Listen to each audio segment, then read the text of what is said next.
Hello and welcome to the Chronicle's Duke Kentucky preview special. We're going to run down some of the key storylines heading into Duke's opening night matchup against Kentucky tonight at 9:30 p.m., as well as some predictions for the contest.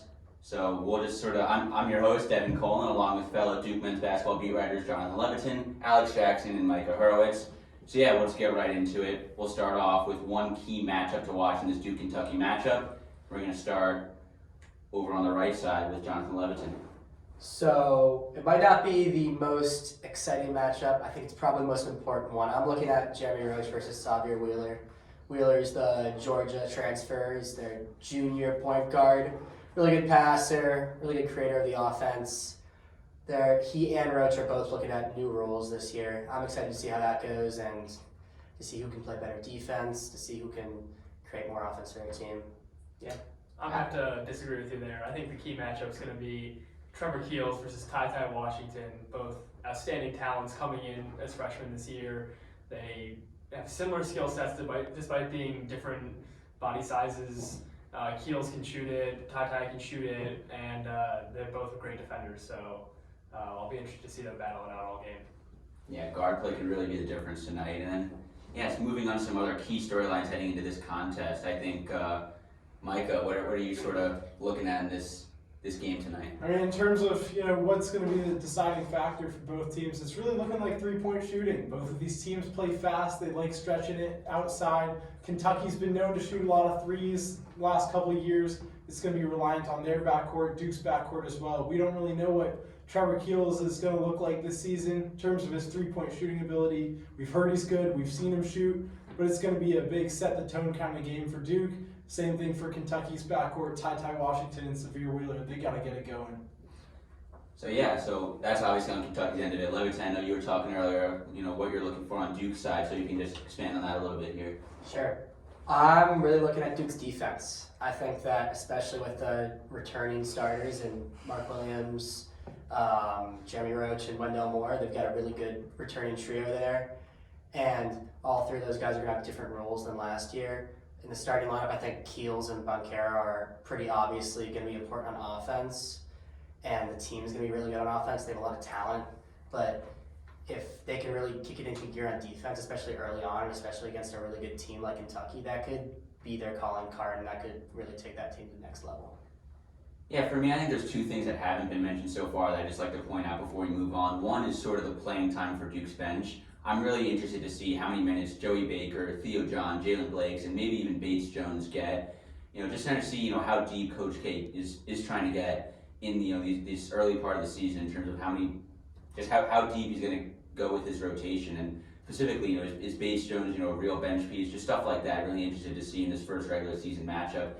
And the other thing is just Paolo Banchero. I think for Duke to really reach the potential that it has, he needs to be a National Player of the Year candidate, and this is going to be sort of the first real test to see if he can step up to the plate in terms of that. I remember the Duke-Kentucky game, 3 years ago. That's when we first realized, hey, this, Zion and RJ, they're really up there in terms of being among the best players in the country, and this is going to be Paolo's time to prove that as well. Let me just say, I do not see Coach K reaching down to Bates Jones off the bench.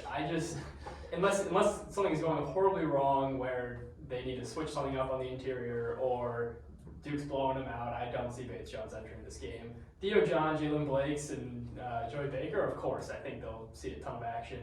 They played great in the preseason game, and they've been proving it all year long. So I think he'll go down to those guys, but Bates Jones, no chance. So I'm with you. I don't think Bates Jones will get serious playing time. It seemed when he was getting serious minutes in the exhibition game. Obviously, that's different. Compared to Keenan Worthington, Michael Savarino, Coach K was giving Bates Jones a significant playing time in that contest. I don't think that'll be the case in games, like Kentucky and games of that caliber, but, only one way to find out. We'll see tonight.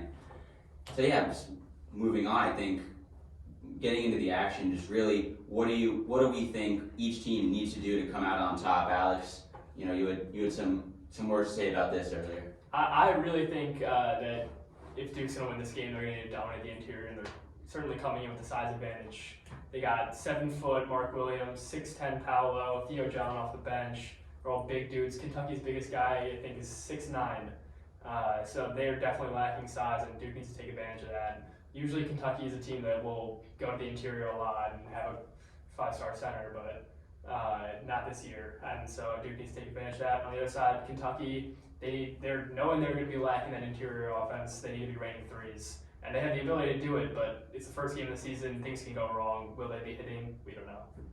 Yeah, definitely different roster construction between these Duke and Kentucky teams this season. Mike, I know you had some points to make on this end as well. I mean, for me, for Duke, really, it's about getting off to a strong start. And we saw in 2018 with that Zion team, I mean, they went up like 24-8 or something like that. They got a huge lead early. They just ran with it from there. Really set the tone. I mean, Kentucky, again, they're going to try to play fast, try to get out of the gates fast.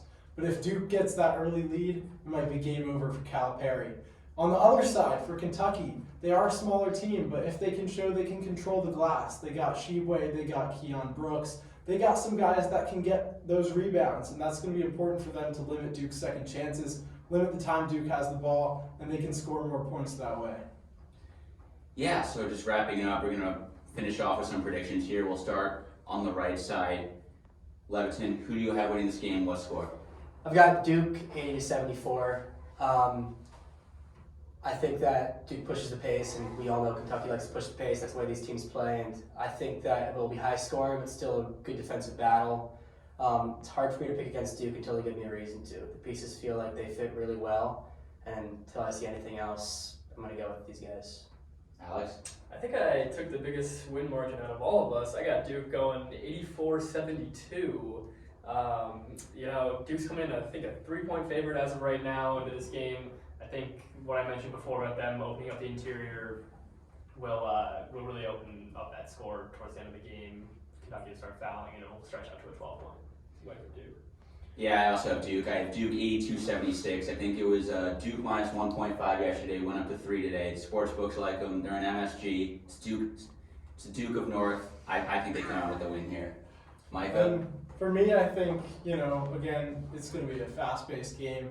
Has potential to be a close one. Kentucky can get their chances, but I think Duke is going to end up running away with this one late. They can pull a 10-11 point lead. I got 85-74 with this one.